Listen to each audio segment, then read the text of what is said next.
நீங்கள் யார் தெரியுங்களா? பைபிள் சொல்லுது பாருங்க, உங்களையும் என்ன யார் அப்படின்னு பைபிள் சொல்லுது. 1 பேதுரு 1:23 நான் வாசிக்கலாம். அழிவுள்ள வித்தினாலே அல்ல, என்றென்றைக்கும் நிற்கிறதும் ஜீவனுள்ளதுமான தேவ வசனமாகிய அழிவில்லாத வித்தினாலே மறுபடியும் ஜெனிப்பிக்கப்பட்டிருக்கிறீர்களே. நீங்க யார் அப்படின்னா, அழிவில்லாத தேவ வசனத்தினாலே ஜெனிப்பிக்கப்பட்டவர்கள் அப்படின்னா திரும்ப பிறப்பிக்கப்பட்டவர்கள்.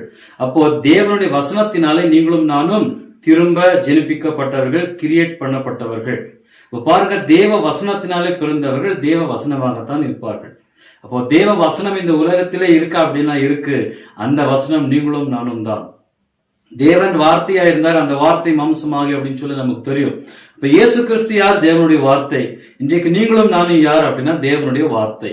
அப்ப இயேசு கிறிஸ்துவும் நீங்களும் ஒரே நேச்சுரல், ஒரே இனமாக இருக்கிறீர்கள். அவரும் வார்த்தையா இருக்கிறார், நீங்களும் தேவனுடைய வார்த்தையா இருக்கிறீர்கள்.